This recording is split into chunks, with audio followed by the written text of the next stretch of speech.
Skrilla, the Hitman. What's good, everybody? It's your boy Skrilla, the Hitman, back with another episode of Step Into My Office. And today, we got a very special guest with us, one of the original record breakers down here in the South. He has over 40 years of hip-hop experience and gems to drop with us today. The original, the one, the only, Wildman Teddy T. Yeah. What's up, man? Good to see you, OG. How you doing? Man, it's great, man. Blessed, highly favored, brother. That's awesome. I know I don't got you. You always been on the go. Every time I see you, be moving and grooving. I'm happy that I got you in my podcast. I'm happy to come to my platform. Thank you for your time. Definitely. You know what I'm saying? Anytime we have legends, I want to show my appreciation to you. But I know I don't got much time with you, so let me go ahead and get straight to it. Let's get in the gravy, baby. Let's get in the sauce. Okay. Now, what is the difference between, breaking records back in the day when you first began? Because you began, late 80s, early 90s? Early 90s. Yeah, with Uncle Luke, right? No, my first record actually broke with Skrilla, I Wish. Okay. I wish it was a little bit taller. Oh, okay. So you broke that record down here? Yeah, well, I was in Atlanta. Okay. I had started working with Scotty Brothers. I had saw this girl passing out product on the AU Center. Mm-hmm. And I was like, what you do? She said, I work for Priority. They paid for my tuition, my car. I was like, well, damn. And my homeboy, Chris Pringle, he had told me he was working for Scotty Brothers. So when I called him, he was like, yo, I need somebody up there. There's an office up there, BMG, Scotty Brothers, Arista, RCA, BMG was a distributor. And Scotty Brothers was a part of that distribution. Okay. So Skrilla was one of the records. James Brown, they had Houdini, Sweet Sable.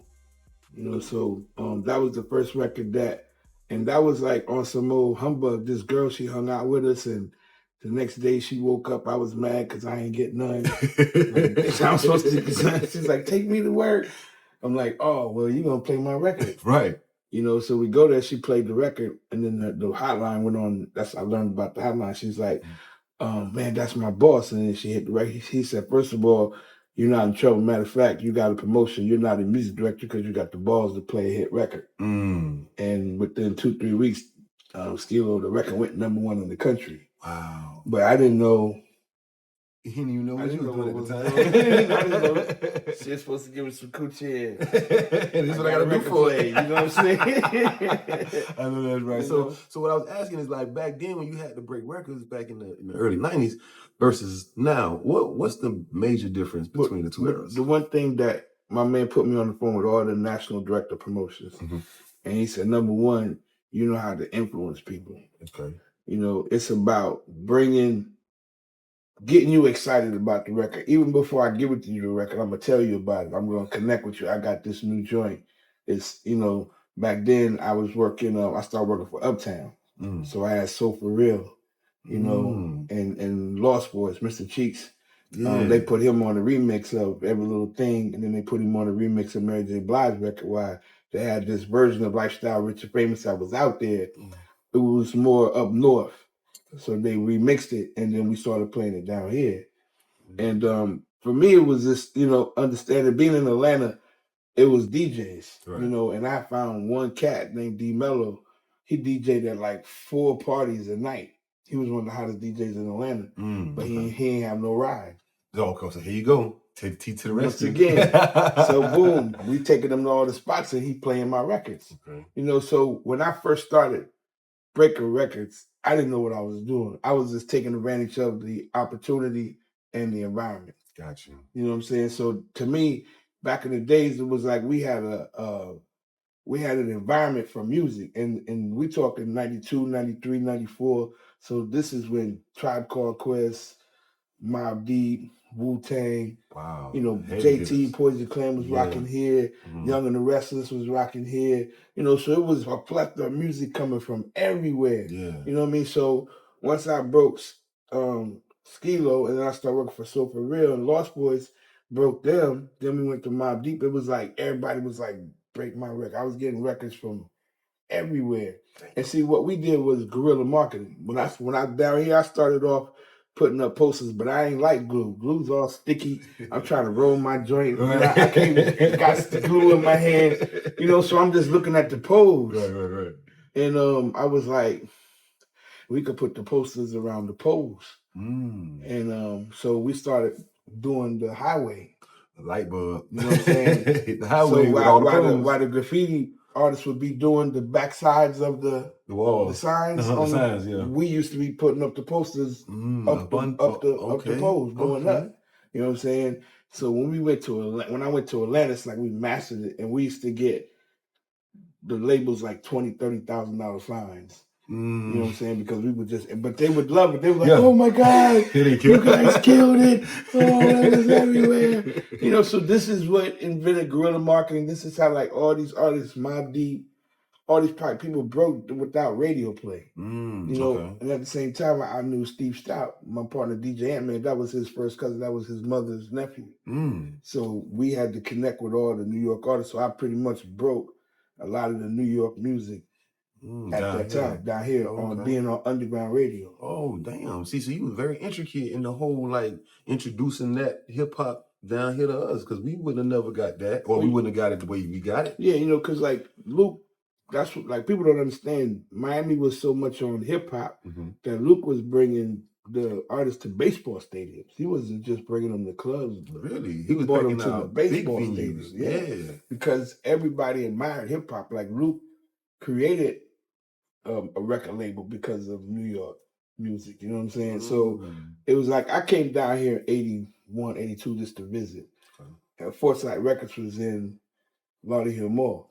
And there was this record section, Lady the Chief, Where's the Beef? It played every at noon on the lunch mix, you know, and it was like Foresight Records, and I go to Lauderdale Hill Mall and it's Foresight Records right in there. The mall. You're like, oh shit. And I'm like, dang, Vanis Lopez, Fat Man, aka Ron May, is in there, and 80's like we like the same age. Okay. You know what I'm saying? So, you know, back then, when you want to hear records, you know, you might want to buy the record, but you never heard it.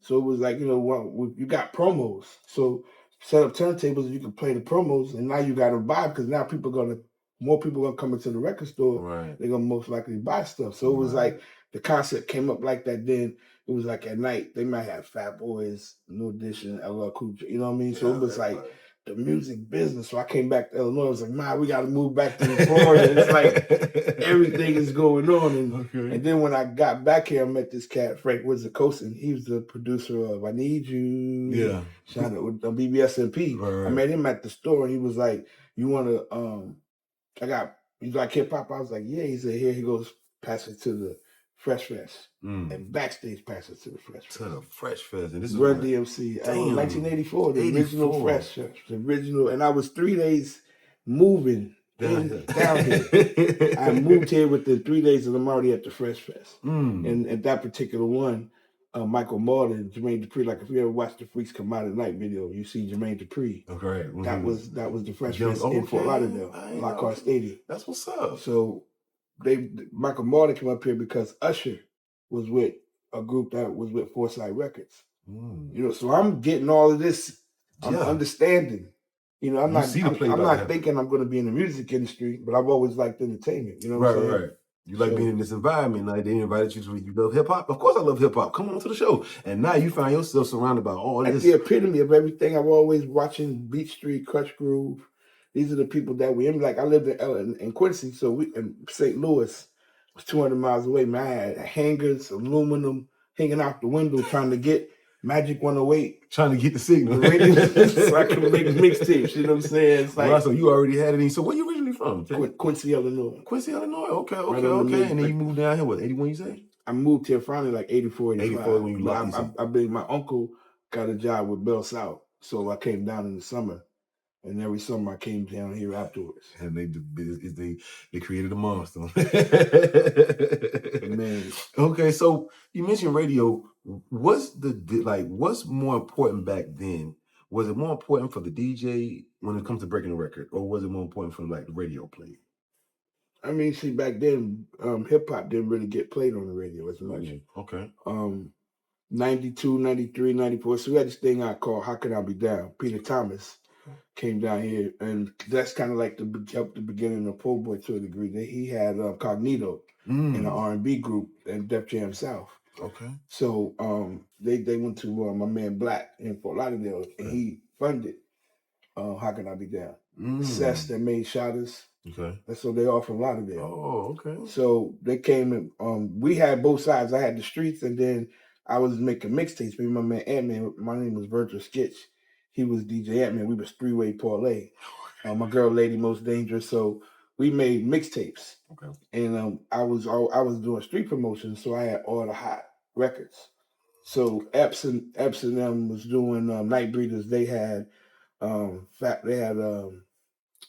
club every once a month, a hip hop thing they did. Okay. And so they would always ask Ant-Man to come DJ because we had all the hot records, and then he could mix good. He from Brooklyn, you know what I'm saying?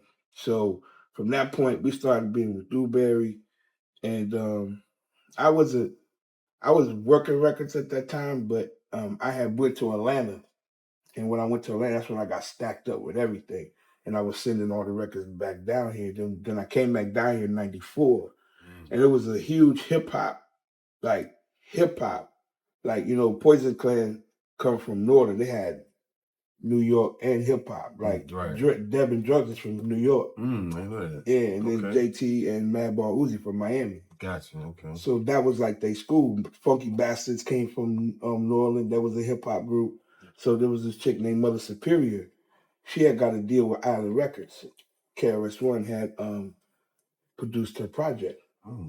Cannabis went to BA. Cannabis used to be in my house every day. You know what I'm saying? Cannabis, I would imagine. Cannabis, Jermaine Williams. You know what I'm saying? He went to BA, Boyd Anderson. So it was like, I'll be explaining to people, it's like when you watch these shows like Crush Groove and Beat Street, like how we grew up, that gave us the element to be in the music industry. I came to South Florida and lived that environment. You know, like my homeboy Vince was MC80E's show DJ. So I can't wait till he come to school so he can tell us what they did. You know, they was in South America. They was in this spot, you know what I'm saying? And then DJ Crash, DJ for Gigolo Tony. You know what I'm saying? So it's like, and these guys scratched. Like they got busy. DJ, you know what I'm saying? And so I was calling on the radio. Me, Big Man Kelly, WRBD is the first black radio in South Florida. In Broward. Okay. It's an AM station. So we grew up listening to AM. The same people that bought 99 Jams, Ed Rivers, EDR. Oh, Ed Rivers. Ah, okay. That's where they come from, WEDR. Okay. Right. So they own the station Lauderdale. Then they bought Star Force 99, and then they turned it to 99 Jams. Oh. But Jerry Rushing come from Fort Lauderdale. He went to Dillard. Him and my uncle Frank Wizard. So I come from the syndicate of underground breaking records with the people that work with Jerry Rushing. You know, back in the days, a DJ can go and play what he want on the radio. Right. He bought all of his... He bought his crates. Stuff, CDs, cassettes and all that. Everything. So, they have the situation where, we got to get our records played. So they would bring the record, money, and a gun. You play the record, take the money. You don't play the record, take the money, we come back with the gun.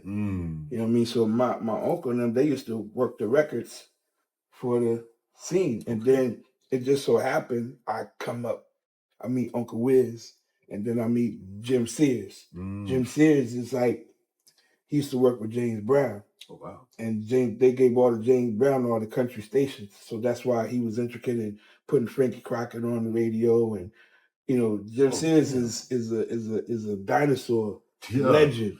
I ain't know they gave James Brown all the country radio stations. Yeah, he was able to buy all the country. They turned them to black. That's how urban stations came in.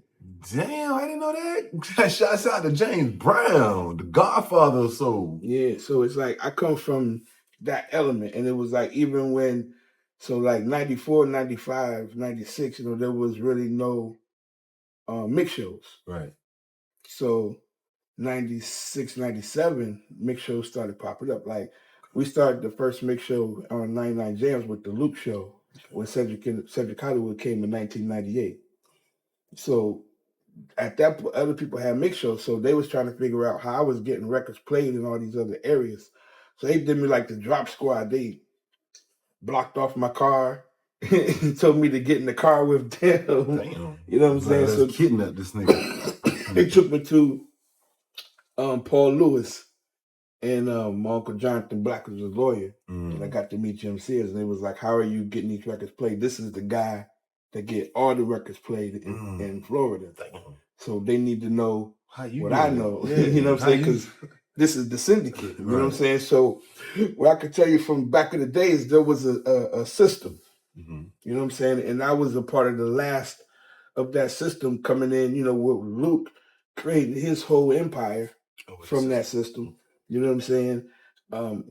Pandisc, like we've been a music band since Henry Stone, since Betty Wright. Yes. Betty Wright, KC and the Sunshine Band.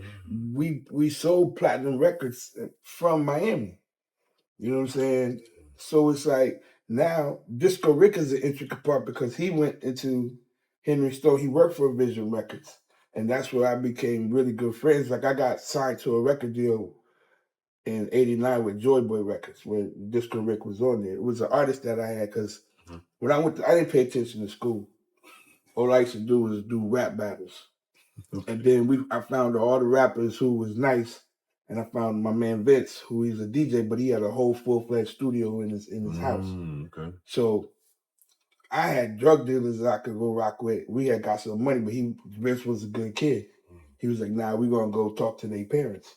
So we went and talked to their parents. So at the same time, my uncle Wizard is showing me the music business. Right, you learning. Here's a distribution company.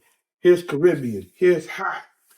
I came and got Ring My Bell, made it a 12-inch because records needed to be longer. You know what I'm saying? Right. And it was like, well, dude, we got pressing plants in Lauderdale. Look it up. Look at the Yellow Pages. Look The at Yellow Pages. This is before the internet. Right. Yeah. Yellow Pages. The There was Yellow a Pages. book this big that everybody got listening. You had everybody's phone number, businesses, commercial, residential. No, the white pages was for the residential. The Yellow Pages was for the businesses. This is classic. Yeah. So you had to go through the Yellow Pages? The Yellow Pages, and I found a pressing plant in Fort Lauderdale, across from Plantation High School. And it was like a subsidiary. Like they used to press records for Elvis. Like, you know, certain distributors couldn't press all the records, so they give it to the subsidiary people. Right. So it was $17.50 to press up your own 12 inches. And after that, you had the lacquer. So after that, it was only $500. It was $750 for the lacquer, and then $500 for everything else. So we pressed up our 12 inches, and my man used to work for Irk and Jerk. So he put our records in with their records, and we ended up getting on a tour with Disco Rick, Get Fresh Girls, Danny D, DJ Laz. Like this is like 90. And when we get to Cape Coral, our record is like number 4 on the charts. Number 1 is like Hammer. Number 2 is Mariah Carey. Number 3 is BBD, and number 4 is my man's name was Mad Money Merc, which was Eminem. Same way you spell Eminem, right? Because Eminem already owned the trademark. So like later on in life, I'm like, we can sue Eminem for his name. We're the first Eminem. But my homeboy who did everything, he passed away. But we was literally Eminem first. Before Eminem. You see what I'm saying? So we got the record deal with Joe Boy, and I created a relationship with Disco Rick, JT Money. Like we did a show at what is it called? Hot Wheels skating ring. And, you know, we got too close to the stage and they pulled us in. I fell back because I was fat. They couldn't pull me in. But everybody else got pulled in. And my man, the artist, he was going crazy. And JT was like, nah, y'all got to give yourself 2 feet. You know what I'm saying? Because me and Dad did that. Tell them, like, yeah, we did that too, son. You know, I was just so shocked that JT was helping us because, you know, his lyrics was always so raw, you know. Yeah, but I had met them before with Rame at a music conference. Like there were certain people that saw me and kept, like my uncle say, after we was at the Fresh Fest, he was like, "Come, Run DMC is going to be at the YMCA off 6th Street." So I go over there and Slick Vic is there, and I'm with Slick Vic. And Slick Vic is amazed at how Jam Master Jay is scratching. And then he's like, I'm going to practice this. I said, I'm going to come over tomorrow and help you. So I started coming to Vic house to put the records back in the crates and roll joints for them. Right? They made tapes. Damn, okay. Then Hot Rod was in Lauderdale Manors. So it's like I said, I'm living a hip-hop experience in South Florida. Got you. You know what I'm saying? By being with Jam Pony Express, by being with Foresight Records, you know what I'm saying, by being with these labels. Then I'm doing my own thing all the way till we got a record deal in high school, you know. So then now I'm on the radio. I'm one of the most popular people on the radio, and I'm doing this voice called Guido, like Scarface show. Joey, man, it's Guido, man, what you talking about? Yeah. You know, so I'm one of the most popular kids in the radio, but don't nobody know me at school, but they all talking about me. Right. You heard Guido on the radio, this money is crazy. Not knowing it's me. So it's like now they found out it's me. And then, you know, later on, after I'm doing street promotions, I started doing underground radio. I did Flavor 919. While we was on Flavor 919, Daddy Saul was on there. Daddy Saul created Mix 96 based off of me, Ant-Man, and him on Wednesdays, hip hop and reggae. On Saturdays, like that. So then when he passed away, Butterfuka was like, man, Daddy Saul's last wish was for y'all to be on his radio station because y'all both of them are the reason why he wanted to create it. I didn't even know he had cancer, you know what I'm saying? And so we started Mix 96. So I was on Flavor 919, Mix 96, and 909 The Bomb. Like every other day, I'm doing radio, but I'm working my record because I work for all these record labels. Right. You got so I have an outlet for the audience to listen to my record. So Lost Boys, like they sold 30,000 units their first week in just South Florida. Damn. 30,000 units. That's great. So I worked with the Universal guy here doing his work with him. And I had already had the experience working in Atlanta. I worked with RCA. I went to New York all the time. I went to Uptown. I went everywhere to actually see. And then I came down here and started teaching the drug dealers and the street niggas the business. Right. So they can actually do something with the bread.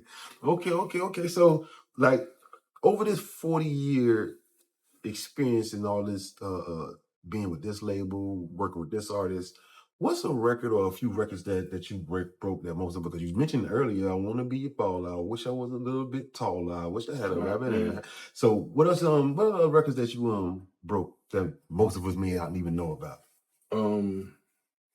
Like I was saying, Mobb Deep, all the Mobb Deep records, all the Wu-Tang records, Black Moon, Boot Camp Click. Boot Camp Click, okay. My homeboy, Uncle Dr. Phil, my man Phil Jordan. I remember he worked on the first floor, and he had a desk, like he was in school. Okay. That was his office. That was like his desk, a school, and he's big. So he sat behind this big school, this desk, and he's doing work, you know what I'm saying? And we made them go. And I saw him go from the first floor to the 26th floor of Warner Brothers. You know what I'm saying?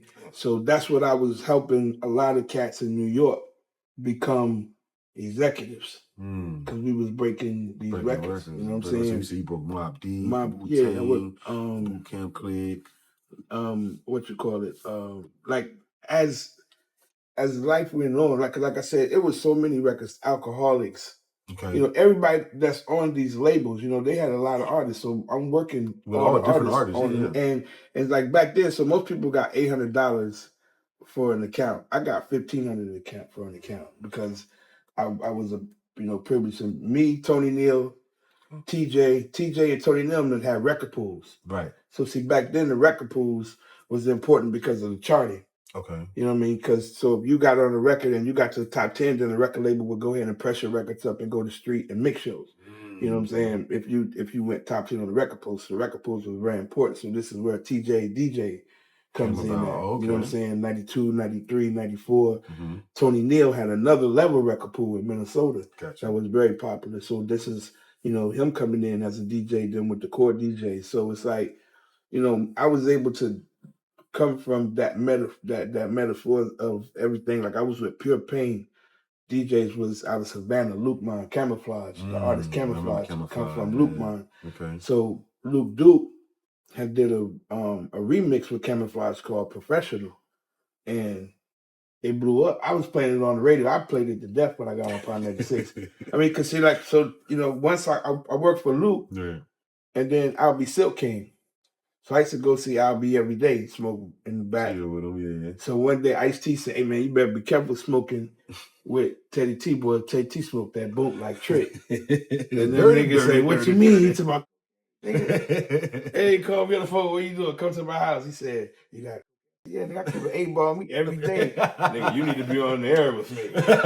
His whole voice changed. Bro, what? You need to be on the air with me. Down in Miami? When I speak, you answer. And first thing I said was, well, if you're going to put me on, you got to put Uncle Al on first. And then nigga said, well, let's go tell him the good news. And it's just the way he said it. Like he grabbed his keys and said, well, let's go tell that nigga the good news. And we got in the car and we went to 79, but we told Uncle Al, you're going to be on the radio. You know what I'm saying? So from there, you know, I bought Super Cindy, and I had met Super Cindy at Flavor 919. And she was like, I love y'all show. You and that man, y'all play. Where you at? I live in Norfolk. Girl, we in Love Vibey. Come. So I met her. We used to go dancing at Epson's parties, and Cindy used to just travel with me. Cindy used to just be with me because, like, you know, we was just kicking it. She seen I was in. Somehow she figured she can get in somewhere. You know what I mean? So when I got on the radio, we had this other girl named Mary Kay that was on with us. She tried to take over the show. You know, people get in these opportunities and think different than that. You know what I mean? That's true. That happens a lot. So she left. So I was like, yo, Al, why don't we bring in Cindy? Cindy used to be there every day with us, sitting there. In the grind. Just there. You know what I'm saying? So he was like, yeah, that's Super Cindy. And the same way with Irie. You know, this was a crazy situation. So Irie was Albie's producer. And so one day, Epps came to me and was like, yo, tell Albie I ain't gonna be here for the next 3 days because Tony Touch want me to go to Germany for him. This was Epps' first time going to Germany. Okay. You know what I'm saying? His first time. So me, I've been working records. I go to FIU parties where Irie's at. I wake up in dorms the next day, blacked out. You know what I'm saying? I'm like, the parties is crazy. You know what I'm saying? So every day we used to be in the back of the car. See, like, okay, when we started 99 Jams, nobody liked Khaled. Khaled lasted a week on the radio. Yeah, he got fired. Epps lasted for some time, but when Irie got on, I'll be saying, if Irie play like that tomorrow, Epps got to see the program director when he come back. I was sitting in the car smoking. I'm just seeing Epps pull out all of his crates. I'm like, oh, Epps don't know. You don't know about that. He go in there, Irie's DJing. He's like, what you doing? You know, I took your job. They had beef for a minute. But when I had to tell Epps, I did that. You know, I saw it as an opportunity for Irie to get in.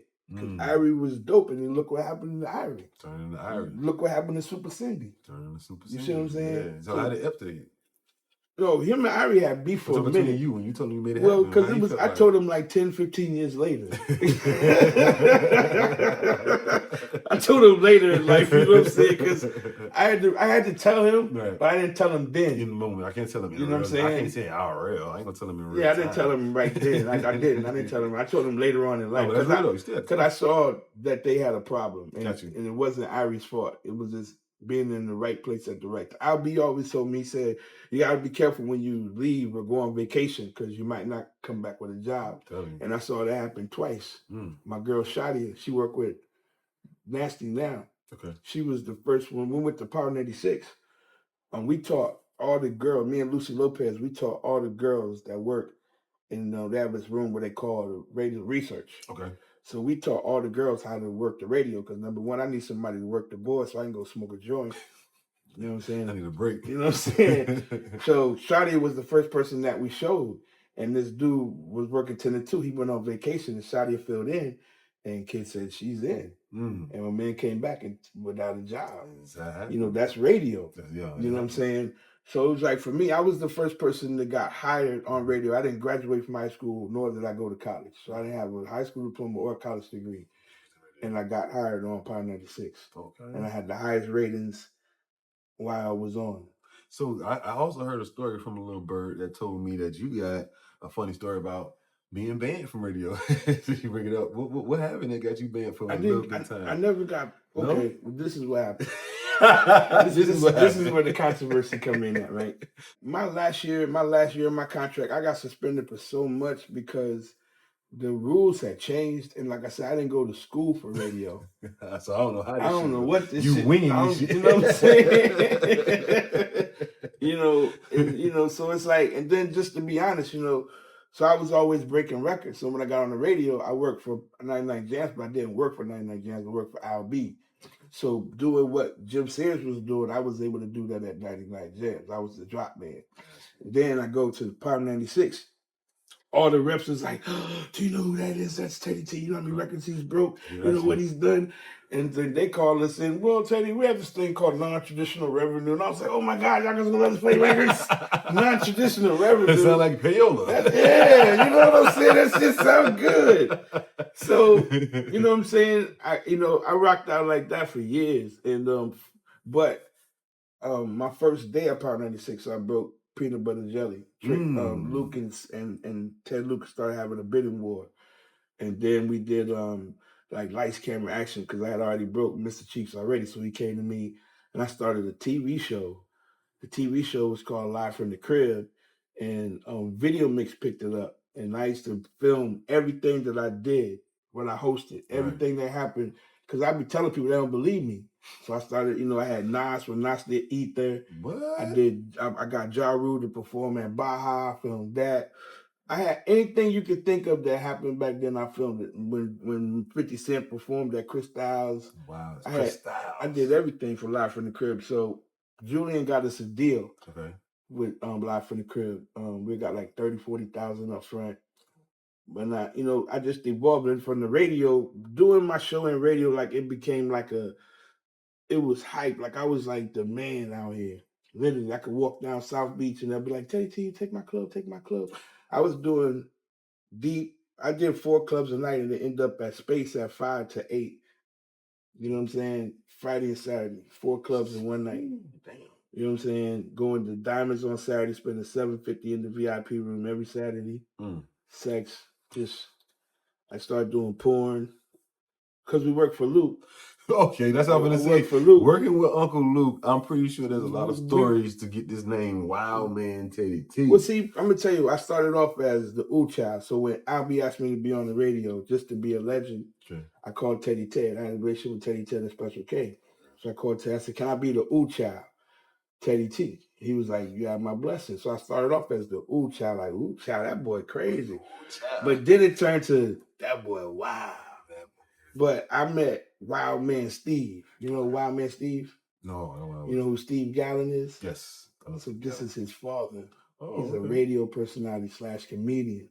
And we used to listen to Wildman Steve as kids in Miami, in Fort Lauderdale. So I actually got to meet this guy and help him put together a greatest hits of all of his comedy albums. And he used to go, it's the wow, man, Steve. And I didn't know he was on the radio. I thought he was just the comedian. But he was an on-air personality as well. And when I did that in front of Steve, he's like, that's my dad. When I did it, because that's how his dad did it. So that's when I became Wildman Teddy T. And that's why I tell people about a brand. When you connect with a brand, because when I became Wildman Teddy T, I became a national brand. Gotcha. From that point, because everybody knew I was wild. And oh yeah, that boy is wild. I done got naked at locations. I done had sex out in the open. Now I've done everything that can be considered a wild man. You know what I'm saying? Definitely, I already know. So doing all this, breaking records and working with different artists, and who was your favorite? Because you've been linked to, like you mentioned, Luke, JT Money. Somebody told me you work with Trick. So like, what was like your best experience, your favorite experience, the most wildest experience you got to have? Number one, when I first started working for Luke, my man Jeff, he worked for Scotty Brothers, and then he said, "Man, Luke want to hire me to do national director promotions," and I told him about you, and he knows that you're a DJ. He said, "Yeah, he'll hire you too." So when I went to Luke's, of course, when you go to work for Luke, you think it's gonna be butt naked women and everywhere, every it's day. Sex. It's the complete opposite. It's a university. It's a business. So I learned so much about the record business working with Luke, and this was even after going to New York and being at Uptown. I was at Uptown with Andre Harrell when Puffy was coming in on the bus on the train every night. Oh wow. A&R. So you were working with Uptown? Yeah. I worked with, that's what I said. I did So For Real. Yeah, that's right. You mentioned So For Real. You know what I'm saying? But I was in the office. So I got to watch. So now this is when I find out about the bathhouse. You know what I'm saying? Okay. And they're like, you going to the bathhouse? I'm like, bathhouse. And it's like, well, you stay a lot of times if you go later. Right. So then it's like, I told this last one guy, you going to, yeah, I've been to the bathhouse and my wife, she loves our new house. Okay. So I was like, oh, this is a thing. That's something. This is something that they do, to evolve. Andre was mad because Puff got a $40 million deal with Airster. He got a publishing advance. But they didn't get to go to the White Boys. They was with the Boulets. Andre, people don't understand. Uptown Records became MCA, which became Universal, because Uptown had Jodeci, Mary J. Blige, Father MC. They had a roster that was selling. You know what I'm saying? So this is what they started doing. They did it with Andre Harrell first. So now Luke has Scarred. Jay-Z has Ain't No Nigga. We've been working Jay-Z since 92, 93. Nobody wanted to sign Jay-Z. I'm gonna hear that shit. They said he was too ugly. Jay became marketing. You know what I'm saying? So now Jay do business. So 95, Scarred is the #1 record on the Eddie soundtrack. Oh. With Whoopi Goldberg. With the basketball team. Yeah. Ain't No Nigga was the #1 record on Nutty Professor record, yes. So Island Records pick up Luke, and Def Jam picked up Jay-Z. This is when Island and Def Jam was together. You know what I'm saying? As soon as we go up here to do all the deals and everything, they asking Luke, do he want to work for Motown? I was like, hell no, you don't want to work for Motown. Because I've already been in the elements of what is the Illuminati, the Anunnaki. I stopped paying attention to school in 8th grade. They made me a Mason at 15. So all these things of conspiracy I've been talking about since I was 6, 7, 8 years old. So I'm well versed in how the record industry works at this point. Gotcha. So now they gave Andre Harrell that Motown job, but you never saw him again. They put the billboards up everywhere, promoted him everywhere. Right. Next thing you know, he ended up working with Puff. After building this hell of a catalog. And guess who else they did that to? L.A. Reid with Airster. Yes, they did, yeah. You see what I'm saying? Took him right away from him, put him at Def Jam, came back to Epic, and then Zoe got him fired. Zoe from the crib. So it's like, I'm in the music industry like that, but I could be inside, outside, because I work with all the major players. Right. I see. You see what I'm saying? So it's like, just coming in, now we doing these Hitman DJs, chord DJs. It was a cluster of the fact me, TJ, and Bigger was like the triangle effect for Florida. I'm bringing all the Miami artists to TJ's, right. But we had my man Derek, who had Upstart Record Pool in Jacksonville. And TJ used to Derek used to do his record pool before TJ. TJ used to get mad. Come on, let him do his so we can go to Jacksonville and then come to yours. Right. TJ used to wait till the last minute to say when his was. I ain't letting y'all know when it is. You know what I'm saying? But that was the trifecta. Right, you go to Jacksonville and you go to Tallahassee. You know what I'm saying? And we had a system. You know what I mean? So now, me and Larry Dog and Disco Rick, we all start the first open mic downtown Miami. And this is where the Briscoes, the Grimos, the Boy Greasy, these guys come from. I had to go on tour because I was always taking artists on tour. Right. Because once I got out there, I got connected with the folks, the gangs, so I could take people into areas. I took Young Bird on Hitman. I'm the one I'm the one that got him from stop getting jumped by the cats from Chicago.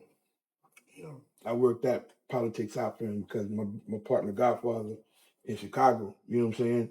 So it's like, when Meech and them was coming out here, my man Tone, right. I was working with them, hooking them up with Mike Gardner when they first did cameos. Super plugged in. You know what I'm saying?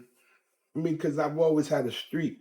I'm in the street. Right. I'm not in the industry. I'm in the street. In the streets, I came in with, so Uncle Luke would want to be the #1 because Uncle Luke taught me the etiquette of the music business. Okay. He taught me music. Right now I have a label, Empire with Star Quality Entourage, and I feel like what I learned from Luke is what I'm going to do with that. But I learned that we call that Luke University. Me, Teach, Julie, and all of us, we went to Luke University. Okay. You know what I'm saying? And then from there, working with, I started working with Onyx, which the club Onyx on South Beach. Okay. Luke traded me. After we made Raise the Roof #1, Raise the Roof, we broke that. So Luke Sheila, Hiram Hicks was working Luke Sheila. Luke Sheila was Melvin Bratton from Ready for the World. Oh, Oh shit. They had a record called Luke. Shit. That's so fucking corny. What the fuck? Luke, what are you doing? Hey, find another record then. Go to now and find it. They put in 1.1 million. They got him on his boat. You know, they want him to be Luther Campbell instead of Uncle Luke. Uncle Luke. So I found Raise the Roof. Raise the Roof is a party record. That's Uncle Luke. So one thing, see, Two Live Crew, you have to have reputation management. So in the music business, coming from a Trick Daddy or Uncle Luke, you know, we had to deal with cursing, nakedness, wild stuff. So when we start working with the New York artists were the same way, but they had artist development. So they had people working with them, but like So For Real was still little wild little niggas, stealing cars, smoking weed. Little Jason, me and Jason steal my weed all the time. I tell Jason one day, tell me, stop telling people that story. You know, and I ain't seen him since he was a kid, but I tell the story that that little nigga steal weed from man 14. But they had artist development, so I started learning the difference. New York had a business for the music. It was worth millions of dollars. They had a video floor, a marketing floor, A&R floor, in these high-rise buildings where we got one room, one shack. You getting hollered at, cussed at. We got to press up the 12 inches. We got to put them in the bags and mail them out, take $3,500 to send them out to the national people. So now I work with Pretty Ricky. I'm like, man, talk story. He's like, nah, just send me the emails. We can send them MP3. What? Oh, it's 2004. I've been putting envelopes in packets, 12 inches for years. Now he tell me about. I was like, what? MP3. Then it's like Atlantic was like, we're not gonna press up no more physical. What do you mean? This record can go 5 times. I burst out there. I was pissed. I come back to the house 6 months later. They got a house full of plaques. Ringbacks, ring arms, all that ring shit. ding ding the dang dang the diggy diggy 9, 8 times. I was like, oh my! I said no more manufacturing costs. Yeah, no more manufacturing costs. But they devalue the music. So is that significant difference? Yeah, that's a major difference between the two eras. Back then we was getting a lot of record deals because, so like I said, we in the street, so we trying to find I got the payola. Now we got SoundScan. So now I found somebody you can just give $5,000 when they give you extra scans. So we've been doing this shit for like 7 years. 2005, DJ Khaled dropped. So you ever heard of Bass? Bass had a record store in USA Flea Market, the only SoundScan record store. So understanding the music business, for us to sell a lot of records, we had Lions record store in 183rd. Okay. Lions, this girl named Melissa, a white chick, she started working with No Limit and Cash Money. She was the one that bought No Limit and Cash Money here. Lions Records created 4 to 5 other stores because they was the only people carrying. That's why No Limit and Cash Money music is so permeated out here. You know what I'm saying? So what was it that what they had? There was the only certified. There was the only ones because back then like you can bring in records on consignment. So that's how we. So when I did First Platoon, when I went to Luke traded me to Onyx because the owner, he wanted a record label. Okay. So we bought all the DJs to Onyx to DJ. My man Mars, Clue, everybody. You know what I'm saying? Then we brought all the producers down. So I found these kids, First Platoon, out from Miami Beach. They had a record called M.I.A.M.I. You know what I mean? We pressed that up. I got to deal with Warner Brothers. So now we got this hip hop prevalent going on, music, the club. He closed the club down. Now we get this kid ex-con. So now we scanning. We doing the scans. We come in Billboard. We number 6 in Billboard rap charts. And we got 30,000 sales. So now my man from Electric Records like, yo, I'm looking for this group. Con. I was like, yeah, ex-con. We got 600 spins. They pull it up. They ain't even listen to the record, bro. They gave us 1.5 million. Just off the numbers. Just off of the numbers. So now we in the club, suicide plays. Get fucked up. Or niggas say, that's the record! That's the record! I said, oh, that's my other other group. Icons. See, I had ex-cons, and then I got icons. He was like, Teddy, that was 1.5 million. I said, shit, Charlie, y'all got it. I got to do another one. Now I'm calling them like, hey, guess what? I got y'all a deal with Electric One, but it was like, we just sold it to Ted Lucas for $200 grand. I was like, oh, well, let me call that nigga and tell him the good news. It's his property now. Hey, Ted, you know that 200 that you just bought the record? Well, I just made you 1.5 million. Flip it. He was like, oh my God, Teddy, come to the office tomorrow. So another Slip and Slide story. So when Slip and Slide started, I used to just go to 7th Avenue and smoke weed in the studio with Jim Johnson. And Jim used, because Part 96 is down the street. Right. So I go there like 2, smoke heavy till 5:30 and go to work. Right. So Jim Johnson used to play records for me. So he was like, that's how I found Pretty Ricky. Right. This is Pretty, they made a drop for you, Superstar.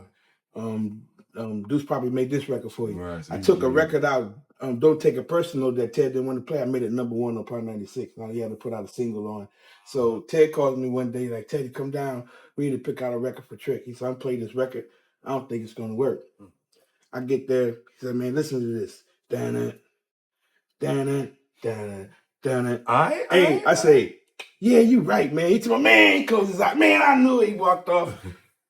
Let me get that. Back pocket that. Went right to the radio station. Play that. Boomed it. Let's go. He called me at 10:30. Teddy, you stole that record out of my office? Damn right. Mm-hmm. Man, you got some balls. Because of you, Trick is going to have a #1 record. I'm telling you. People don't know. If I wouldn't have sold that record, he wouldn't put it would have never came out. So you broke. Let's go with Trick with the Ozzy Osbourne sample. Man, we played that record from one day. We played that one day. Then we toilet papered the whole Part 96 and then put the record on Kid Curry's door.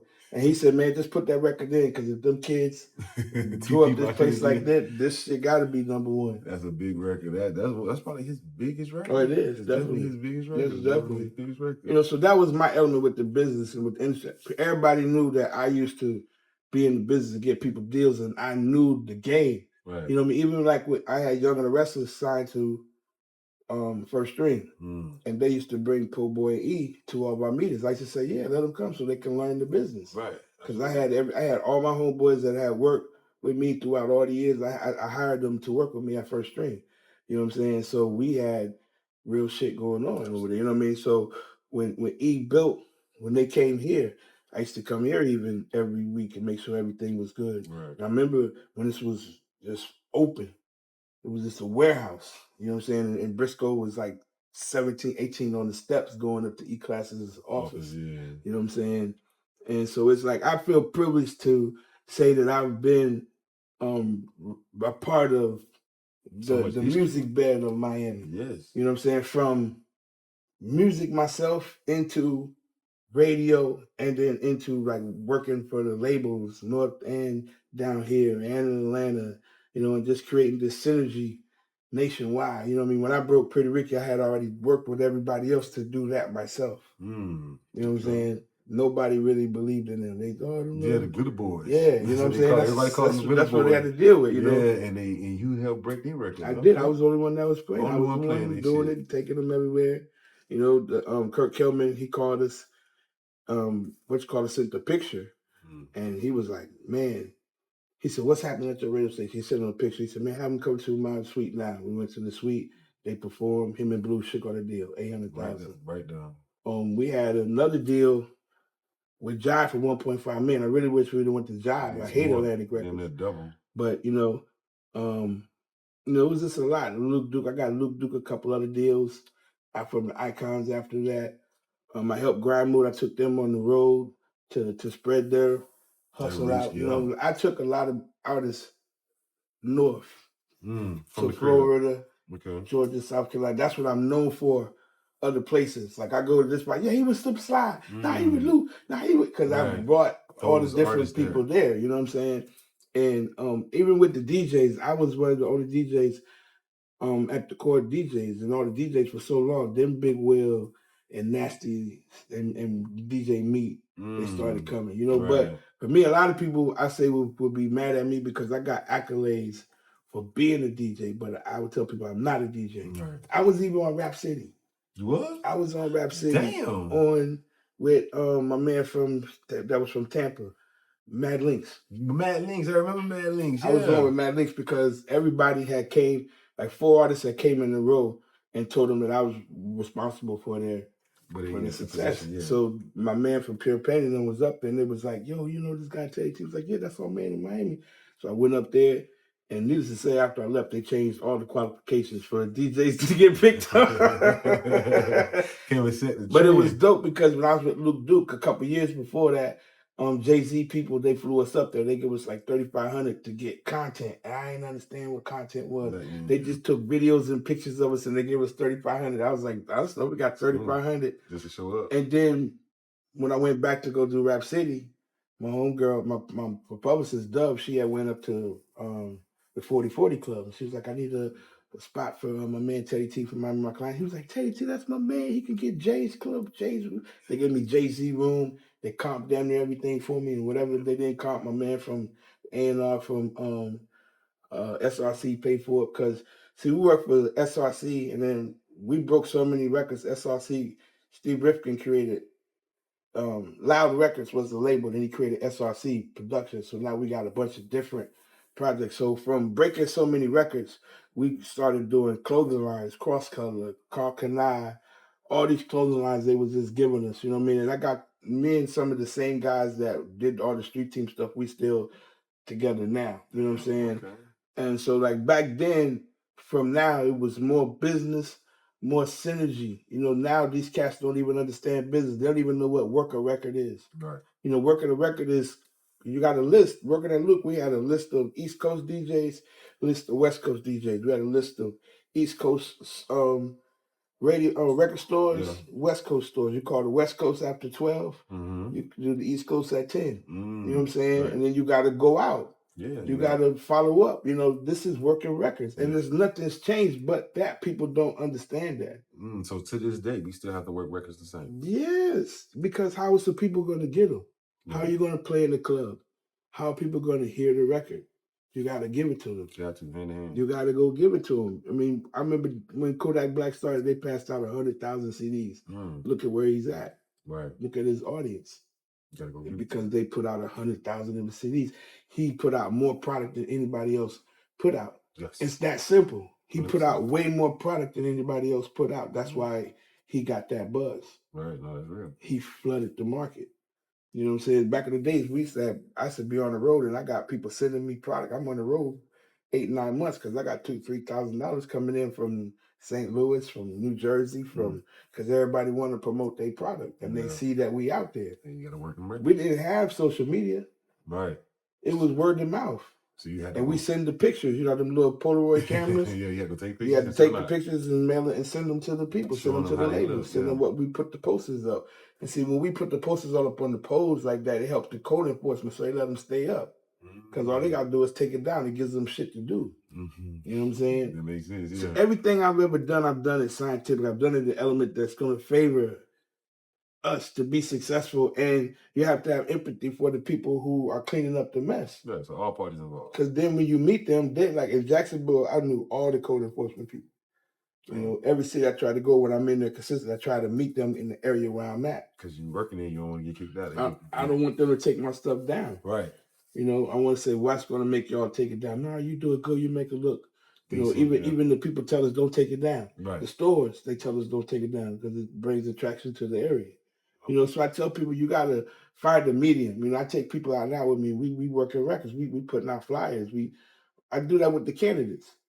You know, I do pop-ups at the small businesses. I did it with Luke. Imagine Luke just walking into your business. Right. You know, that brings in a draw. And then he's going to have a conversation. You know, I do it with Wincito because you get to really hear what people want and what they like. Right. So if you taking your music the same way, like go do a barbershop, go get you some $5 pizzas and get you some drink and go sit in the barbershop. They got the television, play your video, give out your song. Take pictures. Yeah, that can go. That's content. Everything now is content. Yeah, you know what I'm saying. You can go viral, and then now people gonna look at the record. 100%. You know, so but you have to still do organic first, and then put that up. Can't go viral without the organic acts, the organic behavior. So what you got going on today? You got the OG ride out. Yeah. So you know, being here at Strong Arm all these years, like Sko called me. In 2015, I was in Atlanta. My mother kept getting sick. I moved to Atlanta for 3 years. Every winter, she'd get sick, go to the hospital. So Sko called me and say, man, Flo's gonna start a radio station. I told him you'll come down and help me run it. So I was like, why not? Let's do it. So I came back. I was still on the road back and forth, and then I had did this crazy tour of these people from Atlanta, and I went to a party in Atlanta, and they gave us, it was a buffet of drugs. When I say a buffet, they gave us Molly, weed, ecstasy, cocaine. All we wanted. And they had me a care package to go. Like, take this with you. So all week, I'm just fucked up. I'm at George Clinton's house in Monticello, and he don't want me to leave because he know I got cocaine. He done told me his daughter to do whatever she got to do to make me stay there. You look clean off the tank. Yeah, so the next day I was like real, like, I didn't wake up till like 5:30. And a year ago, I had bought my man Big Cap to Atlanta. Big Cap did B.I.B.I. with Lil Jon. He was Nas's DJ. So I came into this party and I was like, Big Cap, what up? He was like, what's up, Chad? I was like, you all right, Big Cap? He's like, yeah, I'm good. And the next day he died of a heart attack. Damn. So I kind of felt like that. I kind of recognized that in myself. And the next day I told my homeboy, I said, man, he said, man, I'm going to the emergency room because we had a wild week. He fell at the club and dislocated his arm, but waited till he came back to the hotel, act like he fell in the bathtub. Had the ambulance come pick him up. So he get a check for this shit. So I went to the emergency room and they was like, I walked in there and they like, oh my God, your it was 275 over 175, my blood pressure. It was like, you're stroke, you're not supposed to be alive. How did you just walk in here? They threw me on the gurney, rushed me to the back. But I was just like this. You was chilling. You know what I mean? So they had to give me 5 hours of potassium. This is 2017. So now it's like I've been on the road my whole life, literally. You're immune to this shit. I've been on the road eating fucked up, not exercising, you know what I'm saying? So I came back. So Sco's like, hey, I'm going to give you a gig. I got a gig for you. It was a poetry gig. I did the poetry gig. They called Sco back and told them they want me. He was like, damn, Tay, you done took a gig from me already. So like Sco, I credit Sco for making me adapt to domestication. You know, but like I knew Sco since he was 12. And I've been getting him to, you know, want to be a DJ. He was married and had a good ass job. And I was living in Atlanta. He was married to this 6'7" chick. I said, you know, Sco played basketball. Right. I said, this nigga done married a forward. He can post up in I used to say, niggas, you married? You still got a job? And one day he said, no, I ain't married no more. I ain't got a job. I said, so you ready? He's like, man, I ain't got no choice. So we started DJing and I stuck into him, you know what I'm saying? And you know, he just boom. When we was here, Phil was listening to him on the radio here, and we went over there, and he was like, Tony Neal called him, was like, hey man, the interview was good, but man, you went to the interview smelling like weed. He said, nah, I ain't smoked no weed. He said, but Teddy was with me. Yeah. Hey, they had him on speaker, right? Everybody was like, oh, that's Teddy, man. Yeah, he got a job. You know what I'm saying? And you know, from there, Bam and everybody, like, if you really notice, all of us, we don't DJ with headphones. Right, you just rock out. Because if you gotta know the music. Right. If you know the music, you don't need DJ with headphones. So you can always know anybody that's working with us, they don't DJ with headphones. That's how we kind of space ourselves out from the other people. You know what I'm saying? Because everything we do is for the culture. That's why I'm here. That's why I've still been here with the radio, because this is an iconic place. This is an authentic place for Miami. Right. You know what I'm saying? So many people, you know, I bring people from all over the country here all the time. Yeah. You know what I'm saying? And that's how I am for the crib. I want to be that person that people could say from the outside to the end that I rep for the crib, you know, South Florida. You know what I'm saying? That's right. So does anybody want to give a shout out to before we get out of here, OG? Man, you know, everybody, man. Everybody who's been a part of my movement. Everybody who's been a part of everything. Of course, you know, my father. I'm a PK. Okay. I'm a preacher's kid. Pastor's kid. Okay. But and my mother's like spoiled me my whole life. When she passed away, I actually became a man. You know, I had to pay bills. I had to like take care of my everything. You know what I'm saying? Because my mother spoiled me so much. But it's like I was always prepared to do it. You know, so now it's like, you know, I'm helping Luke with his campaign. I got Wincito Francis, and understanding this politics, we need to be local politicians because we are community. Like there's so much money that's available for community for politicians that believe in the community. You know, you could with this right here, you know, somebody can say, man, you're doing this good. Let's get you a building. Let's get you more rooms because of how you're doing it and you're evolving it. You know what I'm saying? Right. That's what these people could do for us. Yeah. But they're not. Right. You know what I'm saying? You don't got the right people in them. Yeah, so we got to make sure locally that we got people that are looking out for our interests. You know, Juancito, he doesn't he got businesses, so he don't really need the money. You know, that's the thing. When you're working with a record label or anybody, you want to work with people that got money so they're not stealing your money. True. You know what I'm saying? True. So that's real. Just big ups to everybody who's been a part of, you know, what I've been able to do. Big ups to you for ever since, you know, I met you. You've been, you know, cool as hell. Production, I appreciate that. everything, man, and to see where this show is. Thank you, OG. You know, for where you started. Yeah. And I tell people, you know, you're a prime example. You did something within a year. It don't make a difference what it is. You've been successful. Artists can't even be successful. You know, because they're not trying to be successful. You just told me you got to do this, you got to say that. You know, that's in everything. True, yeah. You have to do the research. You have to know how you gonna be in the music business and not know the business of music. Oh, that's a gem right there. How you gonna be in the music business and don't know the business of music? And then I told Larry Dog this morning. I say, you know, kids don't want to lose, but you don't have to lose. It's called a lesson. True. The L is a lesson. Because if you don't learn, you'll never succeed. Right. If you always winning, then you'll never understand what it is to really win. Because you just winning. You don't know what it is to really say I won, that I worked hard, I lost this, but I learned from that and I did that. Right. That makes winning more significant when you lose. You know what it is to not win. So now you appreciate the wins more. And on that note, it's been another episode of Step Into My Office with the legendary Wildman, Teddy T. I appreciate you, OG. You gotta have you back again. Hey, man. Whenever, man. Y'all check out Star Quality Entourage. We're on Empire. I got releases out there, man. Y'all just check them out. I got too many right now, but my first one, 305 Lifestyle, off of my project, the OG Ride Out. I did a backyard boogie. I took artists who wouldn't perform in the backyard, and I made a soundtrack out of it. So Punchline has the first single. Got Exit 36, J Grams, my man Freezy the Iceman, Big Man from OTM.